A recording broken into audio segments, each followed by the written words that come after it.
I never thought I'd say this, but shouldn't we be learning something? Say the line, Bart! Context matters. Yay!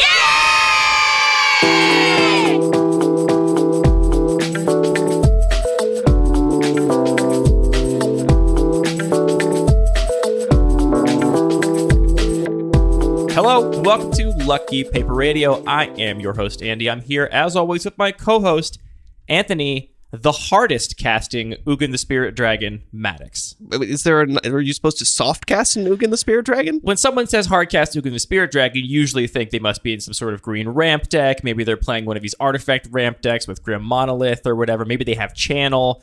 You were just playing black-white mid-range. Yeah, can I offer you 18 plains and swamps?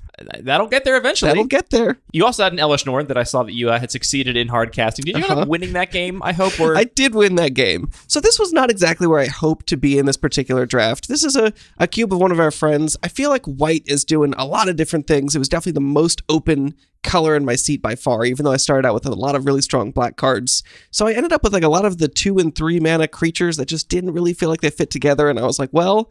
It's the middle of the pack, middle of pack 2 maybe. There's a bunch of wraths. I'll just start taking these wraths and maybe find some big payoffs, and we'll see what happens. And what happened was I didn't do well in the draft. But yeah, I had sort of a black-white control deck. It's really tough, I think, to do control without blue in most environments. What I really wish I had is because I did also take some really solid blue cards early, so I really should have just taken fixing, although I felt like I didn't just have a good opportunity, and sometimes that's how a cube draft goes. Basically everything, and I still only had barely enough to play my 3-color deck as far as I was concerned. But the reward of that experience was you looking over and saying, you just cast an Elesh Norn? And then me turning to you and showing you land Ugin and saying, yeah, this is my next turn. Well, so we played round 2, and what I actually looked over, I saw you in round 3 playing, I looked over and I said, you have Elesh Norn in that deck? Because that never happened in our games. You just cast a bunch of board wipes. You did hard cast Realmcloak Giant, which is another 7-drop. So, right, yeah, I ended up casting that without the Wrath a couple times in multiple games, just because this is my plan. Modality. Absolutely. It's good. So I was just like, you have Elesh Norn in that deck? And you were like, yeah. And I was like, and you held up Ugin Spirit Dragon and your last planes. And I was like, okie dokie. Here we go. I mean, that'll win a game of Magic if you get to that point. And you will lose many games of Magic not getting to that point. Turns out. Having a control deck without the card selection and card advantage that blue provides, I think is really challenging. Not least because if you come up against another control deck that does have blue, you are so disadvantaged, which is, I think, the case of our matchup. What happened, yeah. Yeah, I was also a very slow, value-oriented deck. I didn't have board wipes or anything, but I had a lot of spot removal and a lot of like big planeswalkers, basically, in a Grixis deck. And the difference between me getting to play like Cavalier of Gales and you playing like a Realmcloak Giant, which I did your Realmcloak Giant. I got rid of it somehow. I made you sacrifice it with Soul Shatter, I think. That sounds what right. It was. Sure. Yeah, just the fact that, you were just playing big stuff and I was removing it, but I got all this extra value from the blue. That's a big deciding factor in a game like that. Yeah, my other opponent, Sky, had this really cool sort of blue-red control deck, like sort of built around the Locust God. We did have these games where they would stick a threat and I would destroy it, and then that would happen for a bunch of turns until eventually they just, drew a million cards. Right. And it's like, okay, well, I'm out now, and you're maybe gonna deck, but you're gonna find a way to kill me in 6 turns. A bunch of 1-for-1s, and then you just lose the divination. Exactly, yeah. Or Sublime Epiphany, or whatever the divination of the day is. It was great. I hated it. There's got to be some sort of alignment chart where Sublime Epiphany is one of the divinations. Maybe chaotic neutral divination is Sublime Epiphany. I don't know. Something like that. At the end of the day, sometimes you can just play 8 lands, cast Ugin the Spirit Dragon, and that's just win a game fine. of Magic. On this week's episode of Lucky Paper Radio, we are continuing our streak of returning to our own primary cubes to talk about on the show. We're revisiting our open draft episode. Some of you may remember we open drafted the Bun Magic Cube on a past episode of the show. This was an episode where basically Anthony and I both separately drafted the same seed from my cube, and then we compared our picks and resulting decks to talk about where our picks diverged, with the hope of possibly shedding a little more light on the actual gameplay of Cube, Anthony, as opposed to just the designing of cubes, which you talk about so much. On this episode, we're going to do it a little differently because, why? We're just going to try and draft it together. I feel like it was a little bit hard to keep track of 2 totally separate drafts at the same time, even though we were drafting allegedly the same seat in a draft against bots. But we're just going to do it live and try and come to some consensus and talk through our picks a little bit more. Yeah, so we are both looking at the same seed. So there's a couple important points if you're going to follow along with this episode. One is that you will be able to view our complete resulting drafts on the cards page for this episode, like we did for the past open drafts. You should do that. The other thing is that you will be able to actually draft this same seat as well. We'll put a link in the show notes so you can draft alongside us, and maybe you want to do that before you actually listen to our picks. So spoiler alert, pause the episode here if you want to go draft first, then come listen to what we did. Worth noting that Cube Cobra's bots are not quite deterministic, so it is possible / likely that many of you will see some different cards in packs than we did, especially as you get later in the packs. So if you do see something that deviates from the draft that we post on the website, just be aware that the bots are... I think the bots are deterministic, but the ELO is changing all the time they're for all the cards. constantly informed by all the new data. So, I don't know how many thousands of drafts are happening on Cube Cobra every day, but yeah, everybody's going to make different choices, and that's slowly going to inform the bots and make them change a little bit over time. Yeah, so there could be some slight differences there. When we did this with the Bun Magic Cube, those slight differences I don't think had a huge impact on the usefulness of drafting alongside us from that same seat. So I'd encourage everyone to do that. I think it's fun.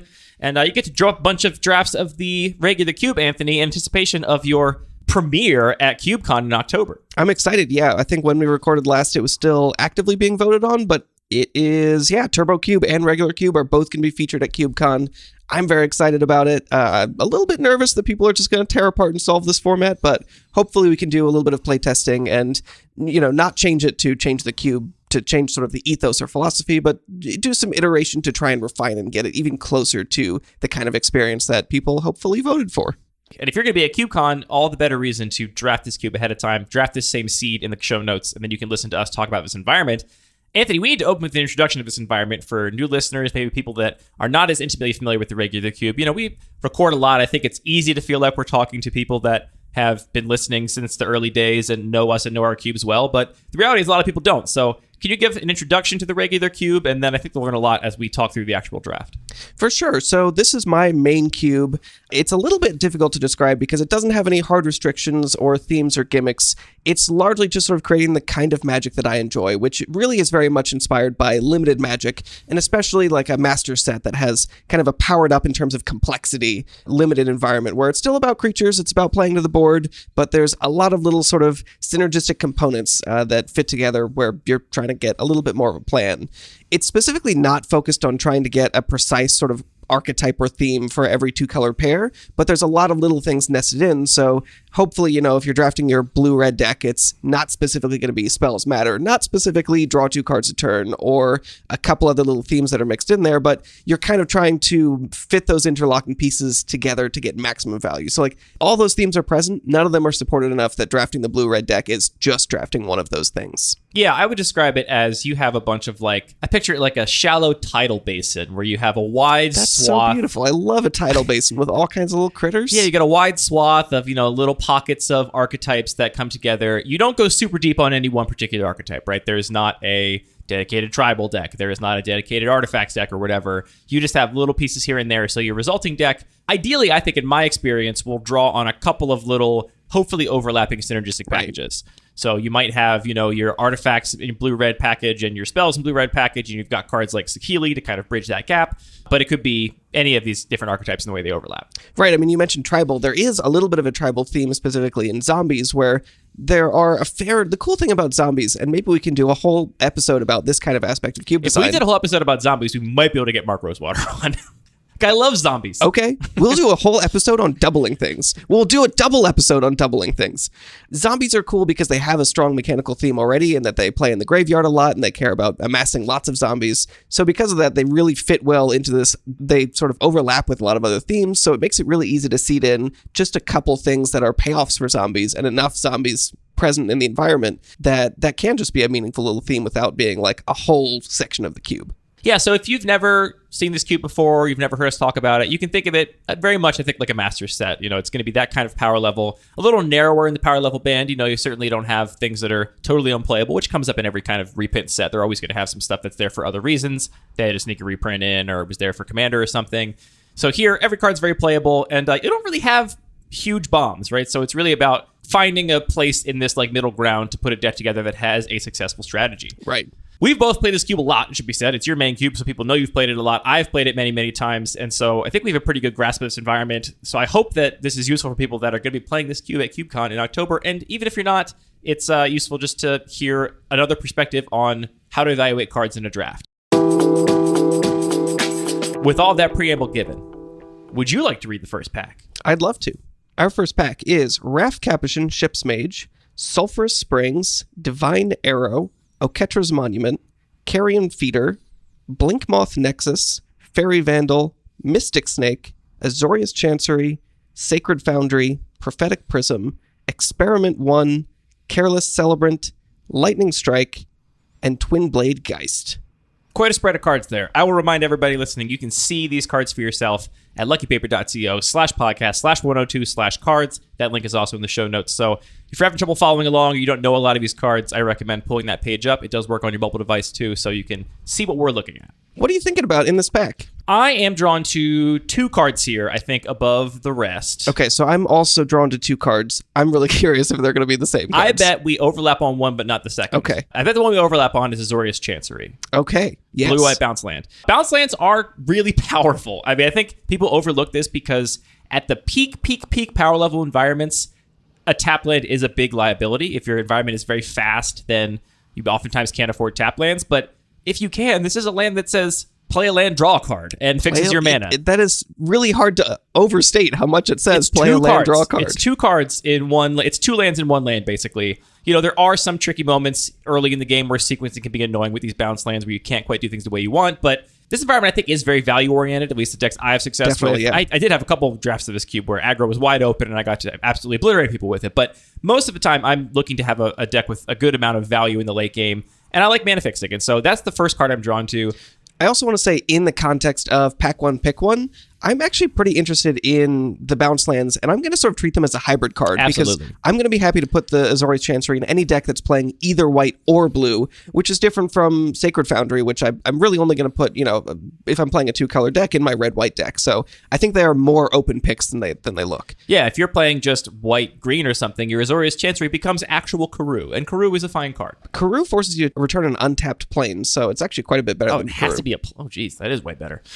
The other card I'm looking at, though, is Lightning Strike, just because it is very efficient disruption, and I value removal very highly in this environment, which is to say I think it's tuned such that it is not a given that you're going to have ways to interact with creatures.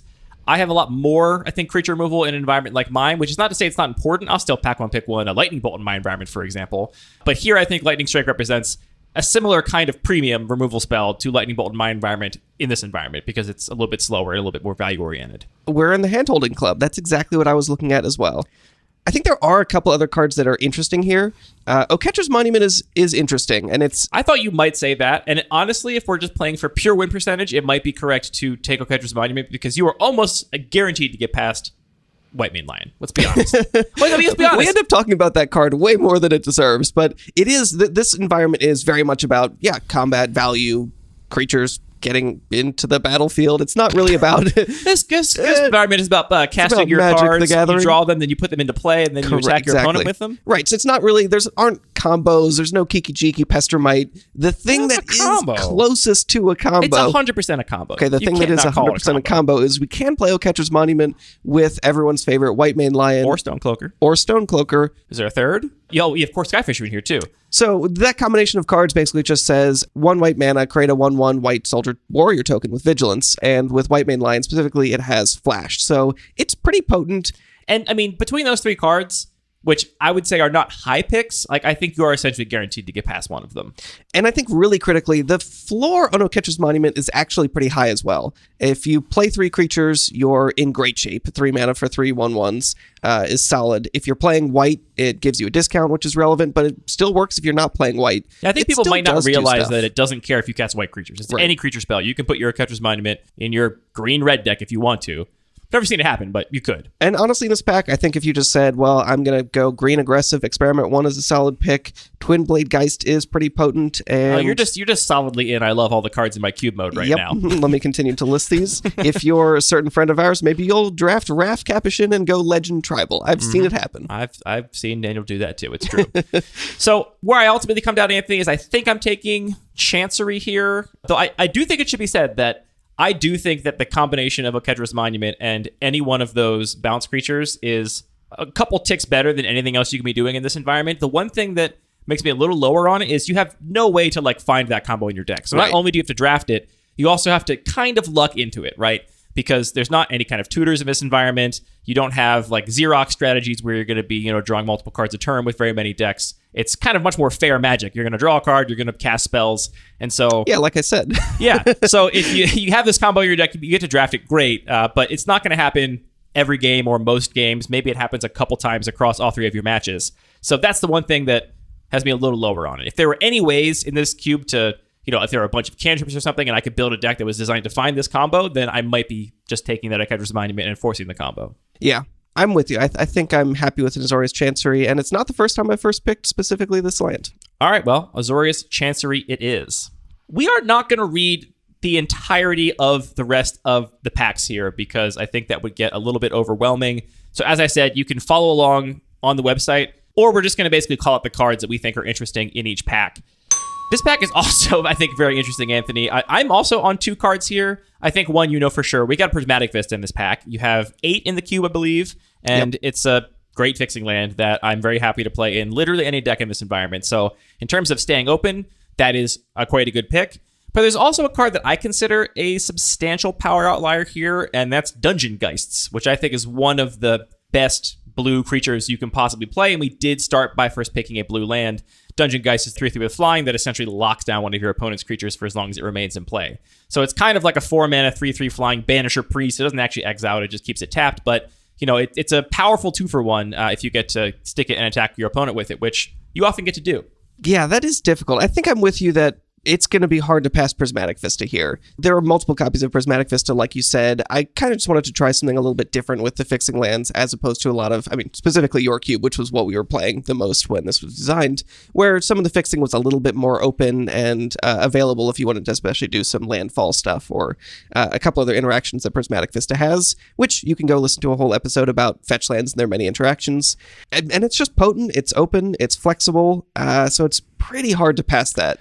Well, really, it comes down to this question, right? We talked on the last episode, and I still maintain that I think in every cube, the biggest power outlier spells, I think, are better than any fixing, because by their nature, they are the biggest power outlier spells. That like top 15% or whatever, I think I'm always going to take over fixing. For me, Geist is right there. And so is Lightning Strike too, right? I think that one was also kind of right in contention.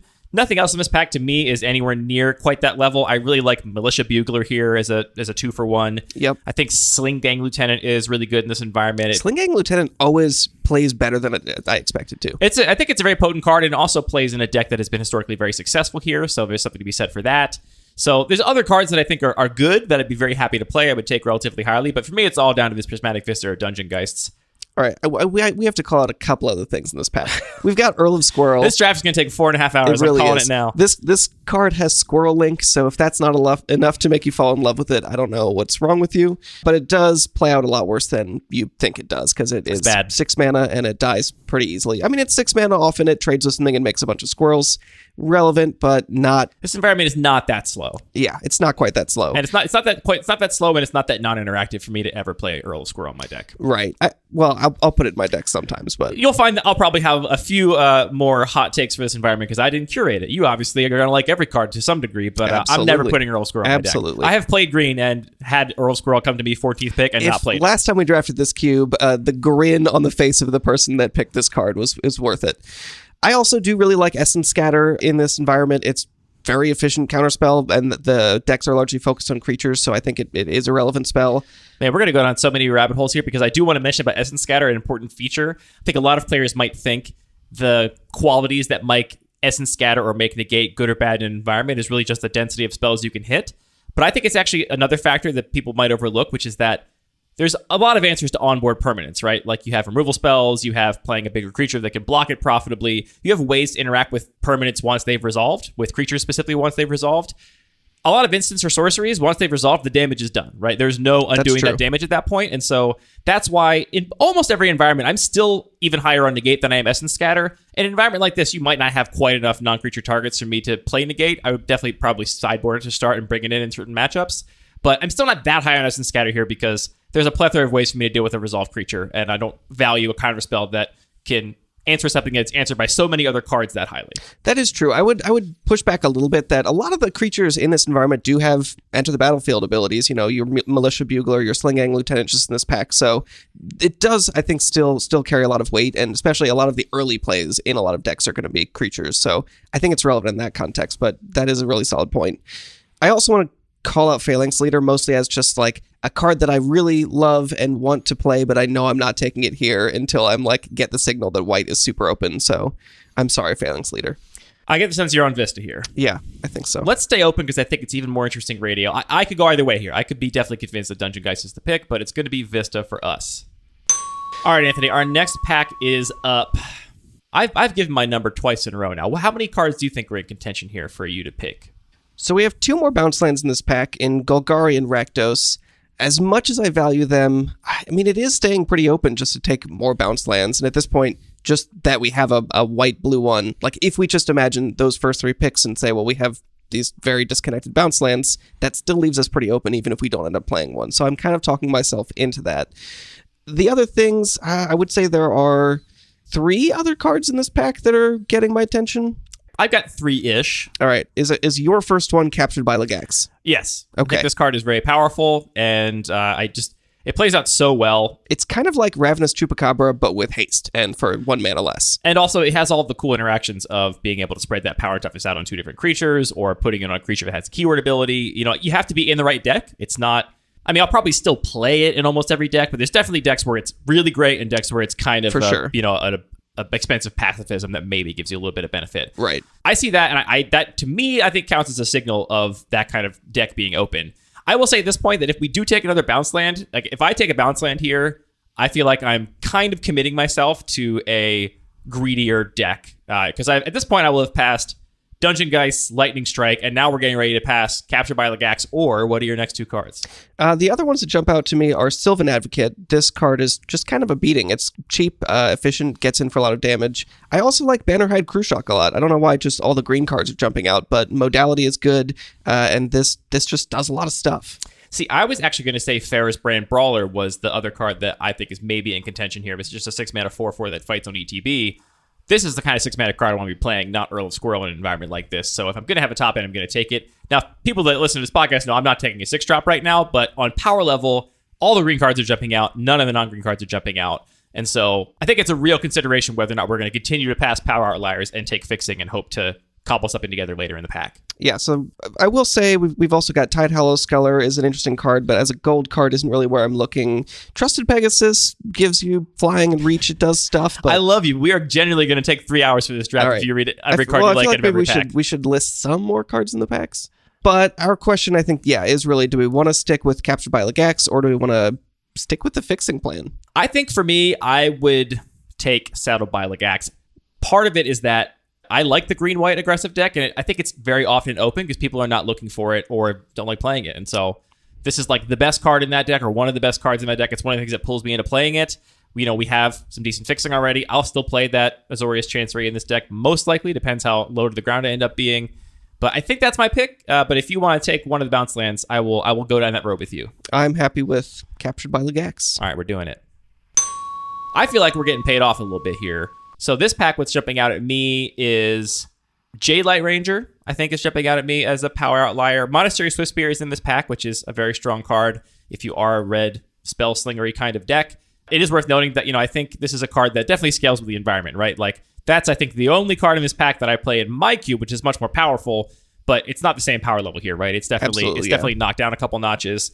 And then I think Sai is a notable build around, and the 3-mana Vivian Planeswalker is also in this pack, which is notable for the fact that there are very few Planeswalkers floating around this environment. So, again, I think 2 of the best cards are green, and we already have this Captured by Legax, so I'm excited to take probably Vivian or Jade Light Ranger. So I'm actually between Vivian and Winding Way. Winding Way is... Oh, see, that's just a card I will never take. Beating. Because I hate casting it, because sometimes you just whiff and it feels awful. That's really true, but the ceiling of 2-mana draw 4 is kind of nuts. And the modality of sometimes you need lands early, it does do stuff. I would be willing to compromise on Vivian, though. I can see Vivian. Tell people what this Vivian does, Anthony. This is the one they might not be familiar with. It's 3 mana for 4 loyalty. It +1 until your next turn. Up to 1 target creature gains vigilance and reach, and has a -2 to look at the top 3 cards of your library. Exile 1 face down, and for as long as it remains exiled, you can cast it if it's a creature card.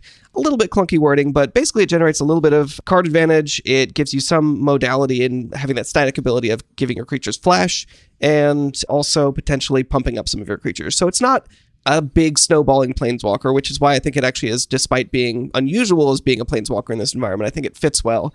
It doesn't really protect itself, except for the case that you already are sort of established and you can protect it while still putting pressure on your opponent with the vigilance. Right. I think all of that does add up to a package that matters, and if we're playing a fairly proactive deck, is a pretty potent card.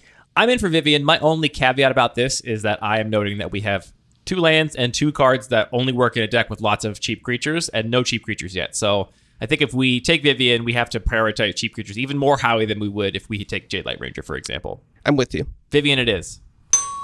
All right, so not feeling great. We're not getting a bunch of green cards in this pack. We do have... I still feel great about this pack. Awesome. I'm so glad. We have Shalai, Voice of Plenty, is standing out as a white creature, if we want to go down that route. Is again, just one of these really potent cards that I think really performs well here. Also in white, we have Oust and Fiend Hunter. There are also a couple pretty good blue and red cards here. Arc Lightning stands out to me as a very powerful card in this pack. I don't think it's enough to get me off of our green and probably green-white plan, because I put Oust kind of right in that same territory as Arc Lightning. Sure. And I'm taking that here over Shalai, not because Oust is necessarily a better card, just because I think Shalai is more replaceable than 1-mana interaction, which is at a premium in your environment. You're probably right, but now, it does make me a little sad. Same caveat: we now still have no creatures in our creature-based aggro deck, and hopefully we wheel a Fiend Hunter here. Fingers crossed, but we really got to keep our eyes peeled for those kind of creatures moving forward. I just don't want to start on 4-mana creatures, right? I want to start on 1- and 2-mana creatures so I can protect that planeswalker and have creatures in play to put counters on with our Captured by Legax. That's fair. All right, let's take Oust. Sorry, Shalai. Ooh, okay. Now I'm excited and torn. This is a solid pack. All right. So many things are jumping out. We have Prepare to Fight, which just in this green-white thing, yes, I know we need creatures, but this is, I think, the best combat trick ever printed. It's a combat trick. It's also a removal spell. It's also just a huge swing giving you lifelink. Here's the cheap creature we need in Fearless Fledgling. This card is a beating if you get it down early, or even if you don't get it down early. It does so much. But we also, if you want to go for a blue splash, have Soul Herder, which is kind of busted in this environment. And we haven't seen much black in the last couple packs. The best card in the pack is Skin Render. The best card in the pack is Skin Render, but that's far away from us. I think it's too far from what we're doing right now in double black. Yeah, I mean, to me, I think it's between Soul Herder and Prepare to Fight. Fledgling is good, but you do have a lot of 2s in this environment. Granted, we haven't seen that many, but I know get them later. But I know from playing this list there are a fair number of 2s. I think we're going to wheel, for example, that Phalanx Leader. Call me crazy. Oh, yeah. I think that's coming around to us. So the question here, I think, is do we want to really commit to this green-white strategy, or maybe play a slightly greedier Bant deck, maybe splash this Soul Herder and play some value creatures? If we had taken that Jadelight Ranger, I'd probably be all in on the Soul Herder plan. Given that we didn't, I think I'm on Prepare to Fight here. Okay, I think we'll wheel Prepare to Fight. I think if this was a real human draft, we would for sure wheel it. Probably. In which case, you would take the Fledgling? Between Fledgling and Soul Herder. I think Soul Herder is a part of a very different deck. Yeah. And so the question is, do we want to be that deck? Like, the Soul Herder deck, how good is that with Captured by Legax? Not that good. But you put a just counter on your thing, and then you exile it and put it back into play. We're not that far in this draft. We got a ways to go. We're not that far in this draft, and it's fine in an Oust deck. I don't think Soul Herder really goes with Vivian either, to be honest. Yeah, I can see. Like, Soul Herder is another card that needs you to have creatures to do anything, which, so to be fair, so is Prepare to Fight. Like, we're really committed on our payoffs here and not our enablers. You make the call. I want to take Soul Herder. I'm going to allow you to. All right. But we better wheel up Prepare to Fight so we can not play Soul Herder at the end of our deck. Interesting pick. So we have a ton of red cards here, so I'm not really sure what we're going to do. There is a Coiling Oracle in the pack, which if we're doing Bant Blinky stuff is relevant. Slimefoot seems far away from us, and Surferin the Hengehammer. I feel like we're seeing these two paths diverge right in front of us. Yeah. Had we taken Prepare to Fight, I'm all on Surferin.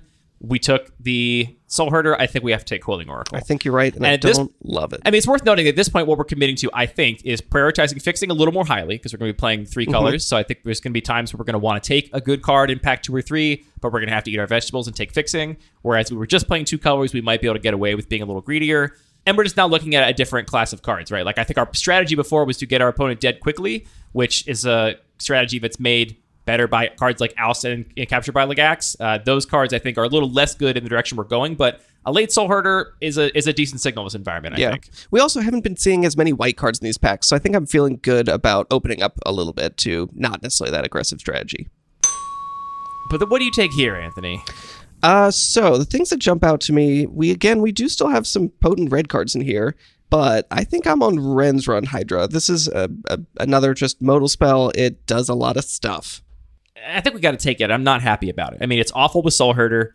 That is true. It's just below rate at every point on the curve. This is a card to be a little happier with if we had gone the like aggressive strategy. For sure. But I think we got to take it and hopefully not play it is kind of where I'm at. The other option I think is just Radical Idea.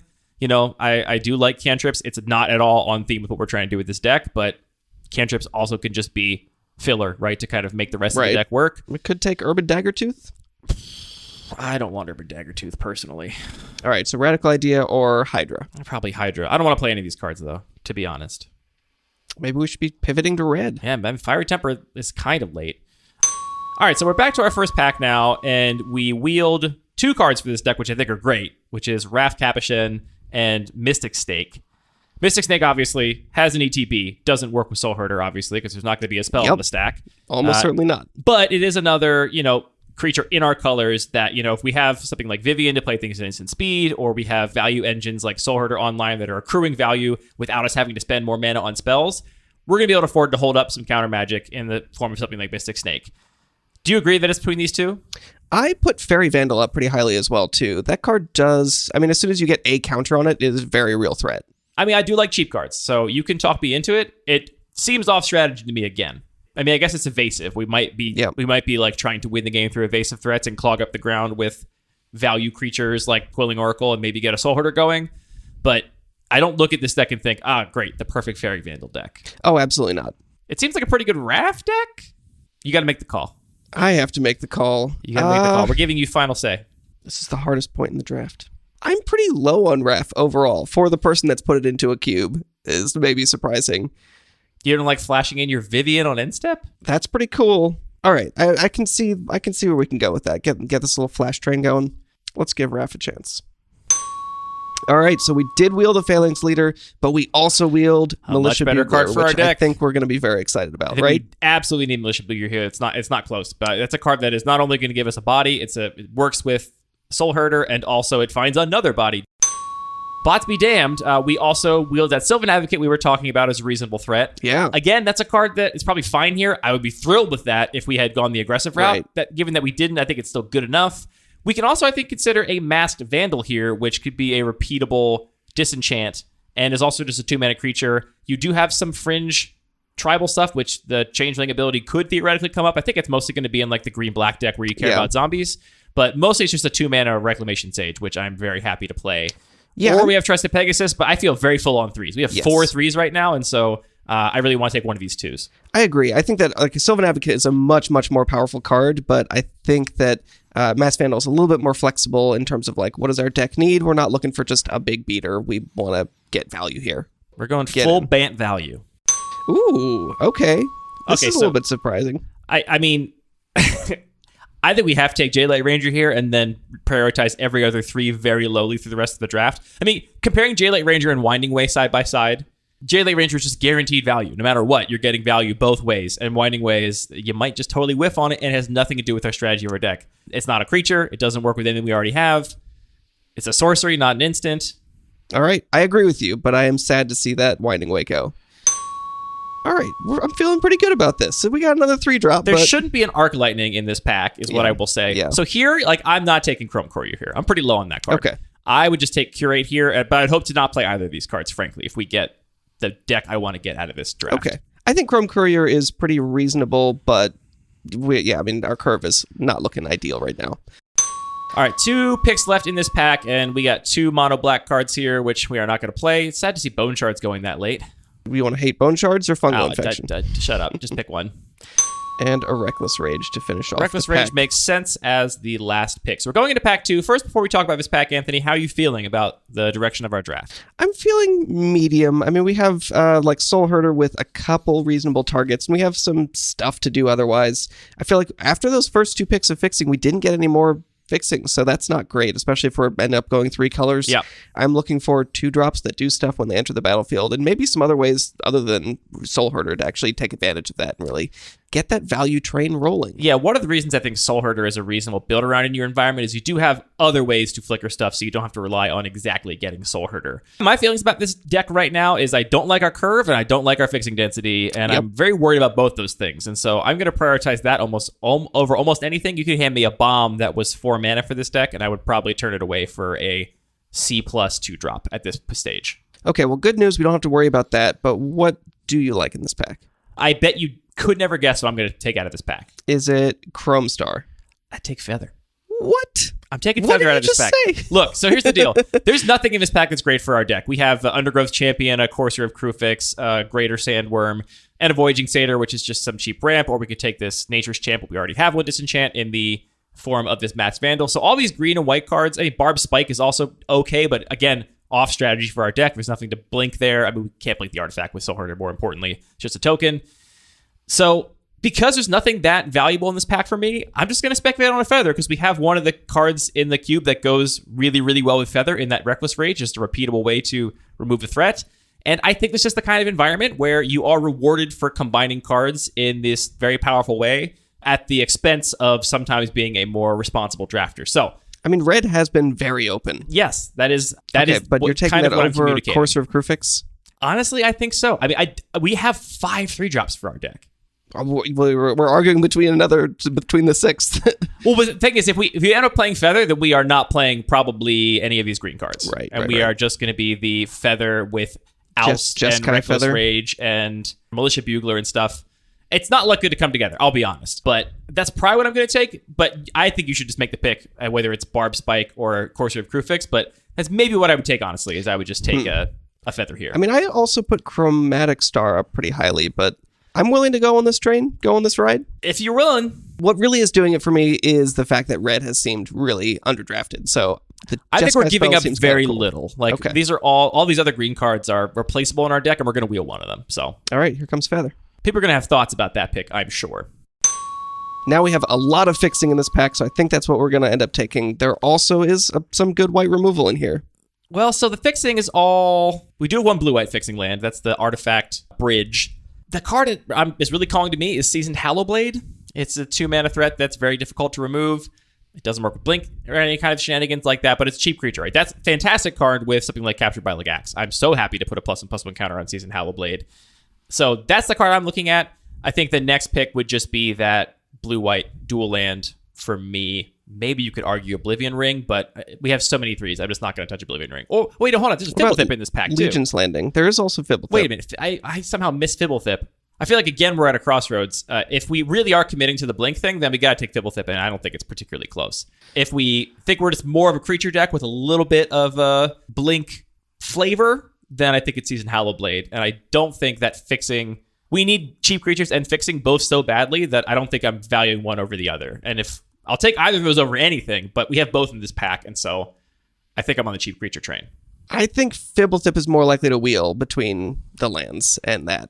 I don't think so, personally. So you want to take Fibblethip? Fibblethip or Seasoned Hallowblade, yeah, that's what I'm picking here. I do like Fibblethip more in this particular case. I think Seasoned Hallowblade is also less good here than in a higher powered environment, sort of like relative to the whole thing. I think there's like a lot more 2-drops, and it is like turning your cards into shocks is just a little bit less powerful if the game goes a little bit long and you're not like hyper aggressive. Into shocks, you mean into bolts? It's a 3/1. Sure, yeah, big bolts, big shocks. All right, let's take Fibblethip. Let's start blinking stuff. Hey, okay. And also, it's worth noting we do have all kinds of legendary spells right now for that Wrath. Yep. Maybe we do kind of become a 4 or 5 color legendary soup, which is not completely out of the question. All right. This is an easy pick. We're not even talking about it, right? we have. Yeah, I think it's got to be Thraben Inspector. Thraben Inspector. Right? Thraben Inspector. I do. Chandra Spire Helix is kind of cool with Feather, but yeah, we got to go with Thraben Inspector. Yeah, and I think if we had not seen good cards for our green-white deck here, this is where I might have tried to audible into red-white. That was where that Feather was a hedge, but we're seeing good enough cards for our deck that I expect not to play the Feather at this point, but we still have it there as an option, but we're taking Thraben Inspector. It's everything this deck needs. If only it fixed for mana. It kind of does. You draw a card, that fixes for mana. Absolutely. Oh, okay. This is, I think, another easy one. I think it's pretty easy too. I think it's White Mane Lion, which bums me out because I've been critical of this card. But if we are going to make the blink thing work, then I think we need other ways to retrigger into the battlefield abilities. And it's a cheap creature, which also fills that quota.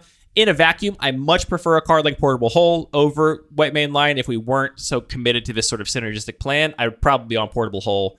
Are you going to tell me it's Austere Command? I'm going to tell you it's Austere Command. In a deck with all these creatures. Yep. All these creatures. Look at all those chickens. You're just going to take it without... You're going to take this... You're not... We're drafting a pack of your cube, and I'm saying the pick is White Mane Lion, and you're saying no? Everyone's screaming, Austere Command is busted. Well, because I've taken off my designer hat and my Timmy hat, and I'm trying to win this draft. And I think Austere Command is kind of overpowered here. Well, we don't have time to talk about it, so if you want to take it, you should take it. But this is like the one deck where I even like White Mane Lion. It sucks because we passed that Catcher's Monument. But that's what I'm saying. I genuinely think that if you were actually playing for win percentage, you maybe should just force that, because getting the non-replaceable part of that combo, pack one, pick one, right, which is also fairly flexible, is exactly the way to force it. That's the only way you kind of actually force it. You're not going to force it from pack one, pick one, one of the other cards. So, all right, let's take White Mane Lion. Listener, write in and tell us. I cannot believe that I had to twist your arm into getting you to take White Mane Lion. Notably, there are a bunch of good black cards in that pack, too. So I guess that just in the other direction, people are not drafting black so much. Speaking of which, there's Archfiend in this pack. Fixing. I barely even read the other cards. We need fixing so bad. I love Gerb for Battle. If we were the aggressive deck, we're not. We need that fixing so bad. And it's also the best fixing land because it's the bounce one. Selesnya Sanctuary. Get in our deck. Green, white fixing land. Get in there. All right, on to Pack 2, Pick 6. I don't hate an Abundant Harvest. Yeah, that's definitely the card I want to take. This is the green cantrip that just draws you what you need, be it land or non-land. I do wonder if Sunhome Stalwart should be the pick, just because it's another 2-drop. First Strike is relevant. But we've picked up enough 2-drops in this pack that I feel okay. We now are sitting at 4 2-drop creatures, which is reasonable. We now have as many 2-drop creatures as we have 3-drop creatures, so that's pretty good. I think I'm probably just taking Abundant Harvest here, even though it's just a kind of a good stuff card that doesn't really fit with our strategy. It's just a good card. Any word for a red-green fixing land? I don't think over Abundant Harvest. If there was not an Abundant Harvest in this pack, I think you could talk about that in Sunhome Stalwart. All right, let's take Abundant Harvest. All right, Pack 2, Pick 7. This is the last pick before we get a wheel.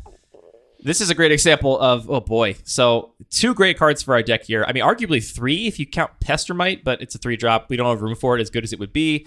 We're looking at Stirring Wildwood, the green-white creature land, or Voice of Resurgence, which may be a bit of a power outlier here in terms of raw value. I mean, it's a 2-mana, guaranteed 2-for-1, almost all the time. Save for getting exiled or whatever.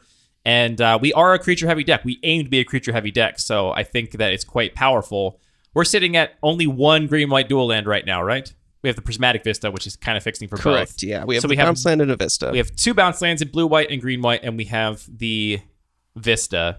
What are you taking here? I think it's very difficult. I think the right thing to do is take Stirring Wildwood. Part of my reasoning is that it's also one of the fixing lands I'm least excited to run in this particular deck, I think. I'd probably take Voice. Wow. This draft is just, you're just like, oh yeah, let's take White Mane Lion. Well, so look, I think we're light on playables. There's a lot of cards, even in our colors, I don't really want to play right now. I don't want to play that Hydra. I don't want to play that Curate. So we need everything at this point. And so I don't feel that pulled to have the luxury to just take as much fixing as possible and suck it up. And this is one of the better 2-drops for our deck, I think. All right. I'll put it in that category of things that are, like we're saying, the threats that are big enough to take over fixing. And it looks great. Once you're guaranteed to be in green-white, which we are. Oh, this is our last pick before we get a wheel pack, because we haven't seen any of these cards before. Well, these cards are on color, Anthony, but are any of them on strategy? We've got Territorial Hammerskull, Hero of Lena Tower, Scurry Oak, Band Together, and Rancor in our colors. Rancor's probably the most... And also Figure of Destiny is in our colors, though I think we can probably agree we're not taking Figure of Destiny in a 3-color deck that's not playing red. Black is really open this way with Crypt Breaker in this pack. I think Ranker's definitely the most powerful card in this pack, but it's not on theme for us at all Again, here. that green-white aggro deck would have been spicy. Yeah. Just saying. I think Band Together is pretty solid as far as green removal goes, which doesn't go that far in this environment. And also 3 mana. But not great with the size of creatures that we have. Scurry Oak, 3 mana. Scurry Oak. I think it's Scurry Oak, although You can take any one of these cards, and I'm in the firmly hoping to not play it category. You know what? I think that Band Together is a card that I'm happier to potentially have in my sideboard. And yeah, if this I buy changes that. a Sure. little bit. I Okay. think that's a good reasoning. Scurry Oak does a lot of stuff in the right context. See, Okay. look, you want to take Courser of Krufix, and we wield I'm it. shocked. I'm shocked. I mean, I don't know how much we can treat the bots as if it were a real table, but obviously if we were to get this pack back around with Undergrowth Champion, Courser of Krufix, and Greater Sandworm in it, I would definitely be taking the signal that green is wide open. Right. The question is, Anthony, are you actually taking Courser here over Barb Spike? That's the other option that I see, and it's close.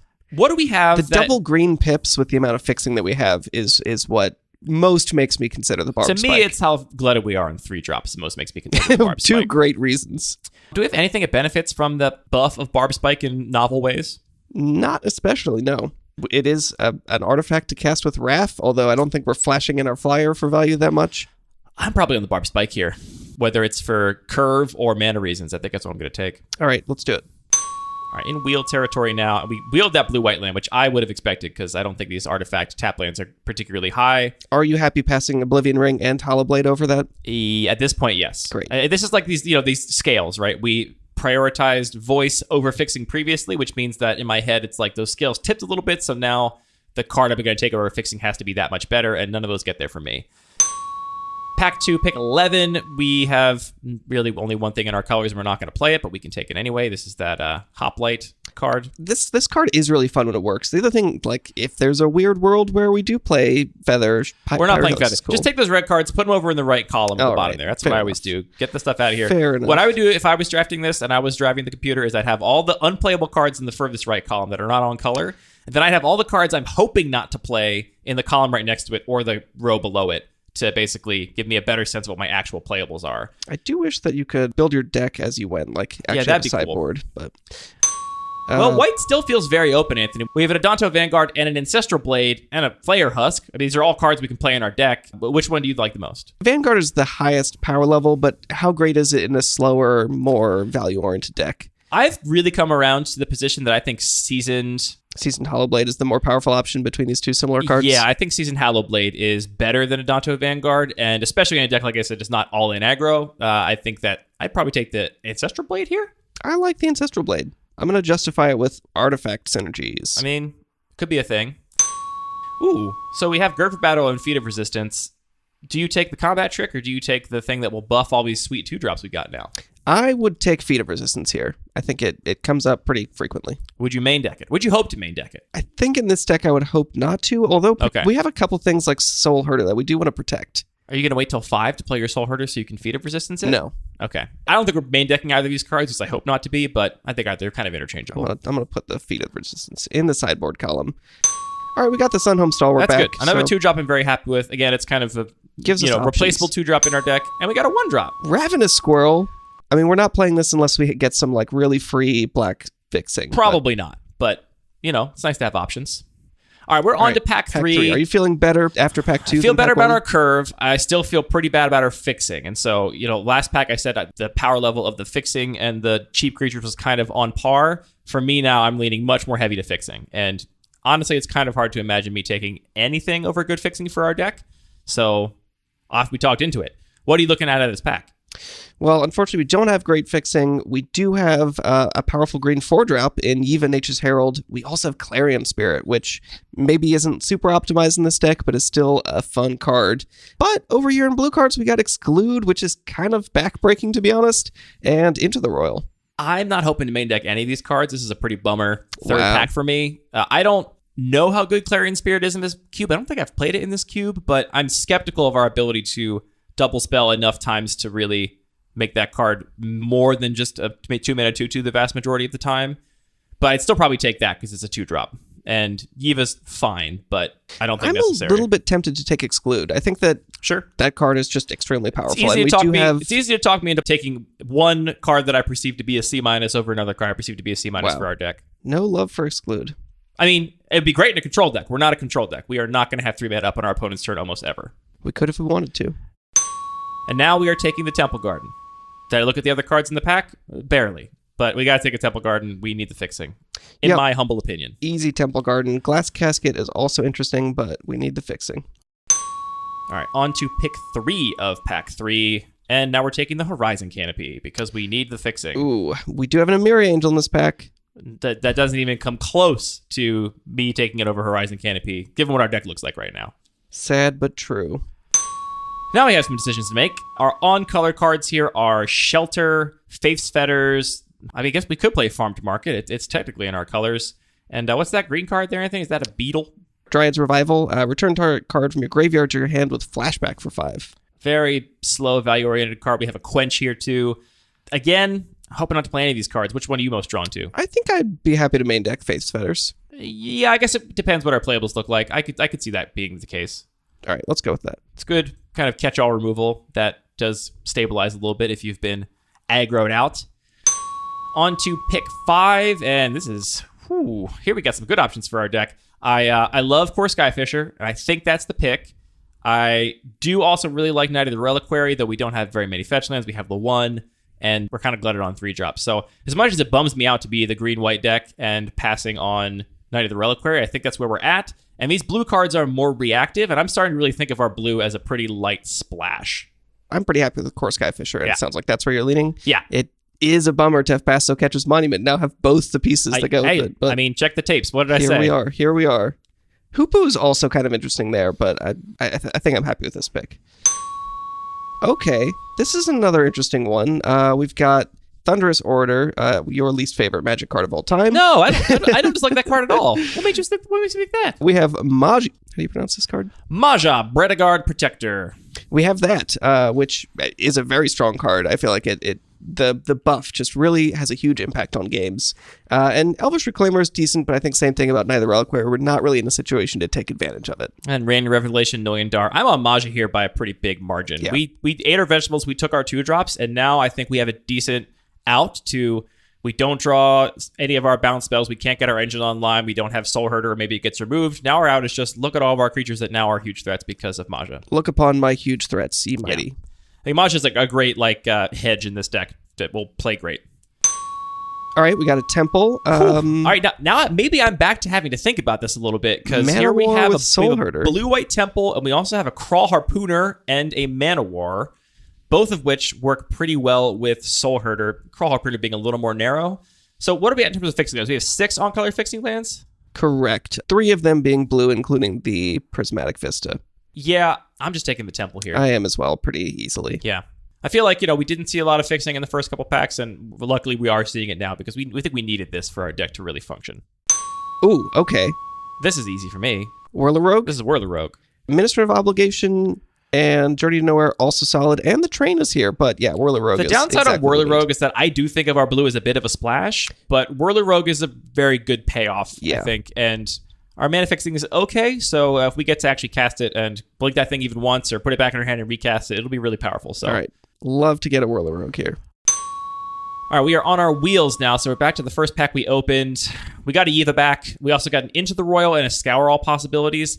I honestly might take Into the Royal here as a card that I will plan to put in my sideboard, but maybe bring in if my opponent has specific things that I need to answer imminently. Yiva, I don't know. I mean, it's fine in this deck. We have Wrath. It might be weird for me to say like Wrath is a high pick and Yiva's not because they're very similar cards. I mean, flying is a very relevant keyword. I think flying is a much better keyword than just slightly bigger body on Yiva. So yeah, I'd probably take Into the Royal, but Yeah, I'm actually pretty happy with Into the Royal. The knock against in this context is, or in this specific deck, is I really do want to be casting it for the kicker mode. And like we said with Whirler Rogue, it's going to be hard to get that double blue pips. And I think Whirler Rogue is like good very late in the game because it can turn into an engine card or like push through damage. Whereas Into the Royal, I kind of want more on curve. So I think I'm with you that it's going to be in the sideboard, but also happy to take it. in a pinch, we can also bounce our own thing because we have those enter the battlefield abilities on our That's permanents. super So true. that could be interesting. This is the pack we didn't look at last time because it had a fixing land in it. So now our options that we're actually looking at the cards are Burning Tree Emissary, Glass Casket, Croson Tusker, and Planar Outburst. Are you excited to play any of these cards main deck? I think that Glass Casket's pretty reasonable. Yeah, I'll put that in the main deck. I think so too. I love Croson Tusker. I think it's one of the...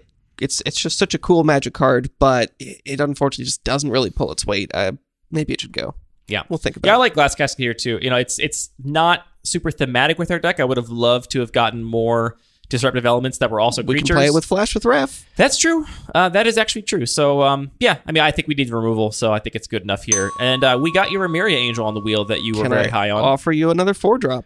Yeah, I think we'll get to choose now in deck building whether we want to play the Whirler Rogue or the more castable but less on theme Remuria Angel, which is a decision I'm happy to make. So here, I mean, it seems like a pretty easy quench. Vault Scourge, we can play in our deck. People might look at it and think it's a black card. We can just play it as a 1-mana card with lifelink. We do have a couple ways to put counters on it and equipment, but I'm still not. Still think I'm taking Quench. Yeah. And Quench, I'm looking to side in if we have opponents that have very key spells we otherwise can't beat. I agree. Ooh. And now we got a little rewarded for playing multiple colors, and then we got this River Hoopu on the wheel, which I'm definitely taking and probably playing main deck. And a Rain of Revelation. And it's a last pick Blood Chief's Thirst? That's not okay. How did that happen? Yeah, Rain of Revelation, probably up. Oh, and the Mana War came back. Wow. All right, well, everything's coming up. Let's move on to deck building and talk about this a little bit. All right, so first let's pull out everything that's totally off color. We got a Feather, we got a Reckless Rage, we got Bone Shards. With all of our off color things gone, how many on color spells do we end up with? We've got 33 non-land cards left, so we've got a fair number of cuts to make. Some of these are actually pretty easy. We talked about this favorite Hoplites, not quite getting there. I may be a little skeptical at Jade Light Ranger. Let's see what else we got. I'm not skeptical of Jade Light Ranger. Okay, I'm glad to hear slightest. It. How do you feel about Masked Vandals? Do you want that to be a start in the sideboard?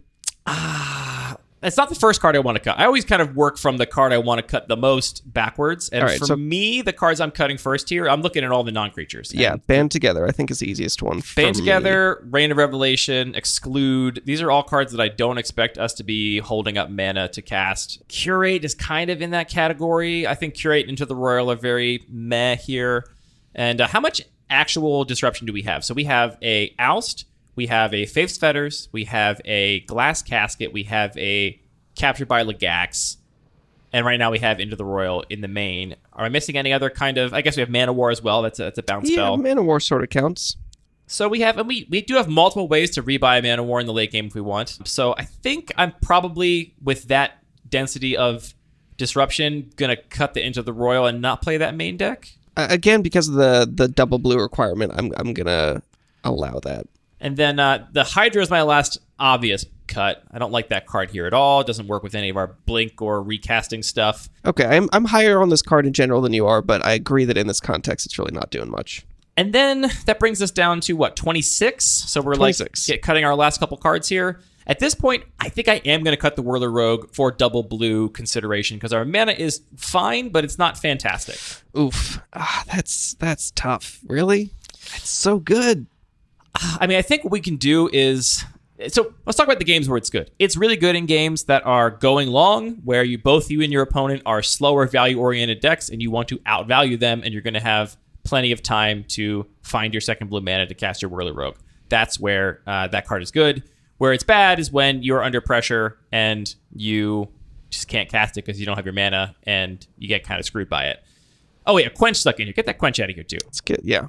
I don't think we are playing at instant speed with this deck, and so I rate those effects I pretty think low. We could if we want to be, but like it feels weird to play some of these counter spells. But if we brought in like Rain of Revelation and Exclude and Quench, I mean maybe Band Together, honestly, and Wrath, like I see that being sort of a plan. But I think if our draft had gone a little differently, we could have been a deck with fewer creatures, we a also little have more interaction. Vivian gives our creatures flash as well. I understand all these things, but I don't think we quite ended up also there. Cut Vivian. Ooh, I wouldn't cut Vivian. We have a lot of 2-drops. I think 2-drop into Vivian is a very compelling curve. True. I would personally put Vivian up with the creatures. To me, I don't think of... Right, less creatures and spells, but like stuff you're casting on curve versus reactive. I think of it as on curve versus reactive, which is where that would go for me. Now we need... I guess here's a question. How many lands are you going to play in this deck, Anthony? How about, can I talk you into 16 lands and a 41-card special? You cannot talk me into a 41-card special.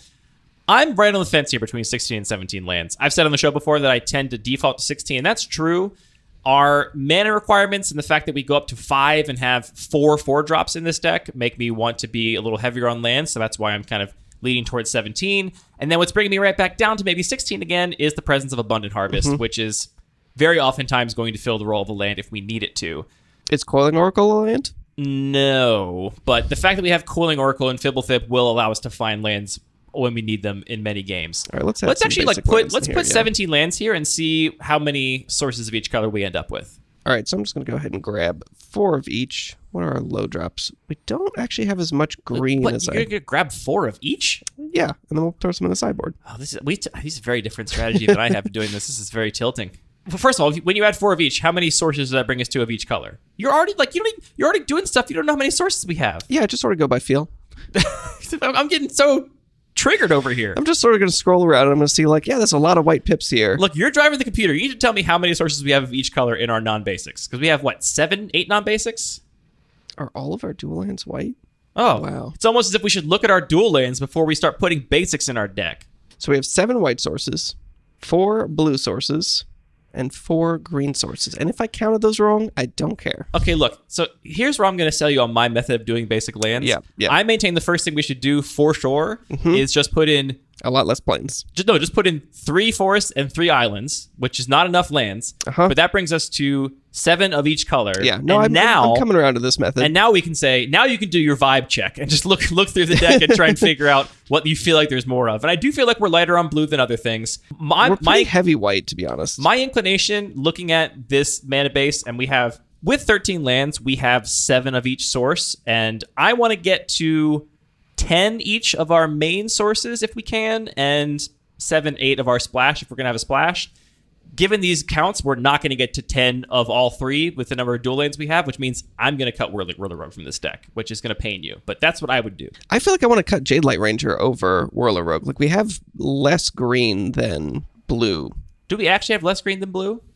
It's very similar. So it looks like we're 50% white, 25% blue, 25% green. Yeah, I mean, this is maybe just where you and I kind of diverge slightly on a narcissism of minor differences. I'm definitely playing the 3-drop instead of the 4-drop. Maybe we should cut both of those cards, to be honest.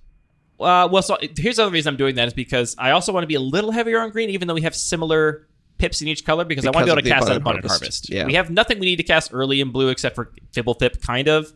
But that's also perfectly fine later. True. Abundant Harvest, I'm going to be counting on to sometimes keep hands on mulligans, and I don't want to have Abundant Harvest and nothing but blue-white lands in my hand. So I would cut the Whirler Rogue. All right, I'm going to listen to you, but it hurts me. All right, so now we could just play 16 lands. That still feels... I'm still looking for one more cut, I think, with this deck. Because remember, that Abundant Harvest is also a land, but it's also non-land if we are a little flooded. So I think we are going to draw a lot of cards here, so I think I'm going to be okay with playing a little higher land count. Just make sure we get off the ground and don't stall in the early game. So now I'm just looking at cutting the least impactful 2-drop. Mass Vandal or Stalwart? Yeah, we do have plenty of 2-drops at this point, so I think it's just cutting whichever one we think is least impactful. And for me, I think it's kind of a toss-up between Mass Vandal and Barbie Spike. I find myself often in these kinds of questions where it feels like, depending on my opponent, I'll want one of these in and the other one out, right? But I don't have a good sense of what the spread of opponents I'm going to face is to make the correct main deck decision. I think it's almost a toss-up. I think, for me, I would probably cut the Stalwart. I'm leaning Vandal a little bit. Well, if you cut the Whirler Rogue for me, then you can cut the Vandal for you. All right, and we're going to lose to enchantments and board stalls. Hi, it's Andy from this podcast. After listening back to this and looking at the deck while I've been editing the show for the past few hours, I gotta say I think Anthony's initial suggestion of going with 16 lands was correct for 2 reasons. We actually are very light on blue with the cut of Whirler Rogue, so we can afford to, I think, go down a blue source from where we ended up. And also, we do have 2 of those bounce lands, which are effectively double lands. So I think 16 was actually correct for this deck, and I regret where we ended up slightly. Enjoy!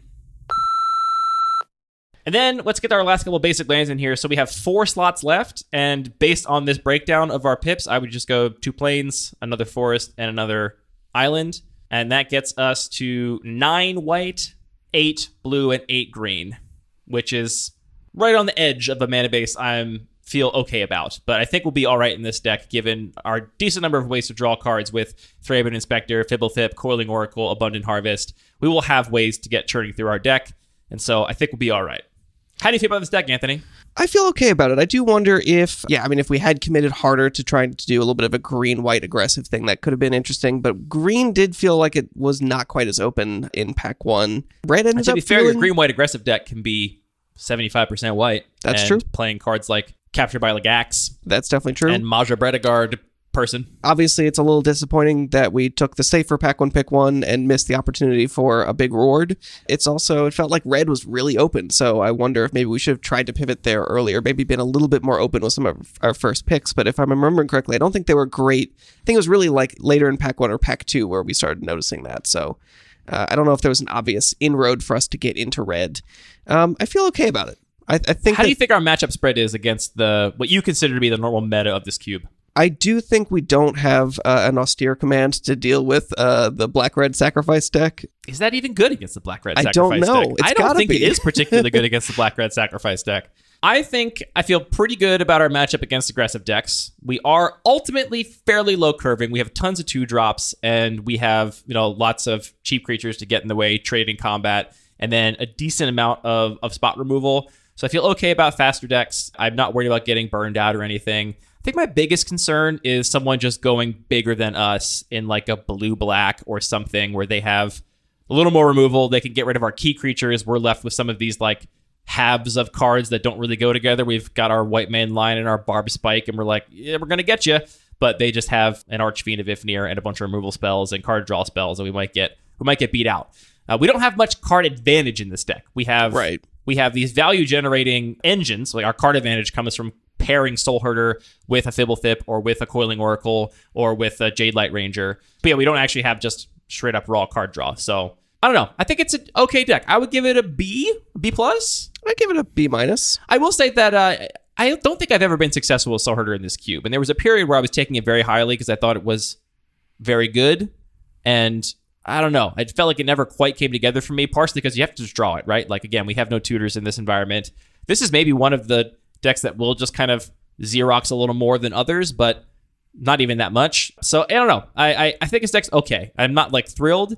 I do kind of think if we had taken either of those other diverging paths, either committing hard to green-white aggro or just pack one, pick one of Ketra's Monument and draft with the intention of having a combo in our deck and building the rest of our deck to find that combo, protect that combo, and control the board till we got there, that might have been a better deck too.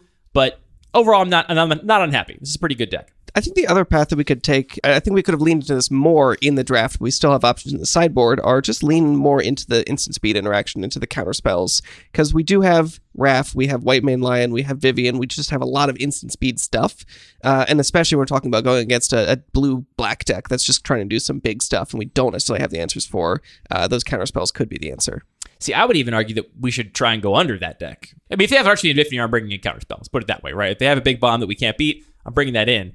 But I'm not sure I want to try and go bigger than those decks if I'm playing anything resembling this deck. Now, if we had taken that austere command and basically moved entirely off of green and ended up in some sort of blue-white value control deck, then maybe. I didn't see the payoffs for that deck that I would think we could go toe-to-toe with the big value decks in the format. I mean, I honestly think Reign of Revelation is kind of that payoff. Like, I'll hold up and exclude. If you don't do anything, I'm going to draw a bunch of cards. Like, that kind of card draw is really powerful in this environment, I think. It's not going to bring me into that deck. That's not the kind of card I'm like, I did it. This is my pull into this deck. It's a C+, but... that's not, yeah, okay, good. We're in agreement. I'm saying, like, we don't have the equivalent of the Archfiend of Ifnir for the blue-white deck. I'm not even sure what that is. That's something I always struggle with trying to draft slower decks in this environment. I feel like I don't know what to look for as my, like, top-end finisher thing that kind of ties the room together. And sometimes I end up with just, like, kind of this... Hey, I mean, we got Maja and spins its wheels. And Emiri Angel. Play a land, make a bunch of power. I think this deck is a good creature deck that has this kind of like out into being a blink oriented deck. We didn't see Ephemerate in this draft. And Anthony, are there other like blinky payoff cards or like Bant cards you think that we would have very happily, that would have been like, upper crust in our deck we just didn't see in the packs? No, I mean, Soul Hoarder is definitely the big payoff. That's the signal for sure. Some of these others, I mean, you could also do some loops with Shipwreck Dowser or, similar things that buy back stuff from the graveyard. There are some other things, but Soul Hoarder is really kind of a card unto its own. I do think this is one of the better Soul Hoarder decks because we have enough creatures to soak up other interaction that by the time we get our Soul Hoarder down, it won't just be the only thing to remove. I think one of the issues I've had in past with Soul Hoarder decks is just I have maybe those more valuable combinations that I can put together, but I don't have just enough cheap creatures that are going to put pressure on my opponents so that they can't answer both, right? They can't answer the board, and they also can't answer this engine. Yeah, I feel pretty good about this deck. That concludes our second draft along episode, a different take on it. I really would love to know if this was easier or more difficult to follow along with than our first open draft episode of the Bun Magic Cube. So if you listen to that episode and this one, do please leave a comment on Reddit, send us a tweet, message us in the Discord, email us at mail@luckypaper.co, and let us know which of these works better, because especially as CubeCon approaches, I imagine we're going to want to talk about some of the other cubes that are going to be drafted at that event and take this as an opportunity to analyze them as players. We did get some feedback from people that really liked the episodes where we're talking more as players and less as designers. And so hopefully this scratched that itch for those of you out there that were looking for more of that content.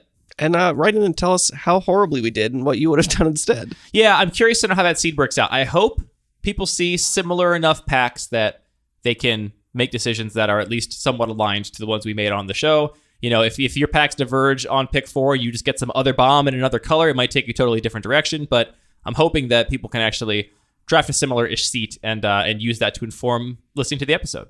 We've gone long, Anthony, but it was worth it, I think. I love talking about the regular cube. It is, I think the environment has really come into its own, and it's just, it's a joy to play. I love playing that cube.